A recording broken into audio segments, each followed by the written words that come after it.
Class की group photo देखकर miss बच्चों से कहने लगी, तुम लोग बड़े होकर कहोगे ये बलाल है जो अमेरिका चला गया, ये अली है जो लंदन चला गया, और ये पप्पू है जो वहीं का वहीं रह गया। पप्पू जलकर बोला, और ये है हमारी मिस जिनका इंतकाल हो चुका है। आज एक फिल्म देख रही थी, अचानक हीरो को खांसी आई, मैंने टीवी बंद कर दिया, एहतियात बहुत जरूरी है।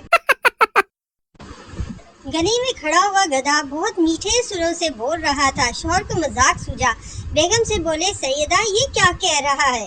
बेगम ने झट से जवाब दिया, आपके साथ रहते हुए अभी सिर्फ 3 माह ही गुजरे हैं, ये जबान सीखने में देर लगेगी। एक बच्चा शादी में रुखसती के वक्त अपनी माँ से, अम्मी दुल्हन तो बहुत रो रही है। माँ, बेटा दुल्हन गेट तक रोएगी, इसके बाद दुल्हा कब्र तक रोएगा। पप्पू की शादी नर्स से हो गई। दोस्त ने पूछा, सुनाओ यार भाभी के साथ कैसी गुजर रही है? पप्पू, यार मैं तो अजाब में फंस गया हूँ, जब तक सिस्टर ना कहूँ सुनती ही नहीं। एक मरासी का खोता गुम हो गया, वो ढूंढ ढूंढ कर थक गया, आखिरकार एक दरख्त के नीचे आकर बैठ गया। इस दरख्त के नीचे एक आशिक और माशूक भी बैठे थे। आशिक बोला, सनम तेरी आंखों में मुझे सारा जहां नजर आ रहा है। मरासी ने कहा, देखी यार मेरा खोता किथे है?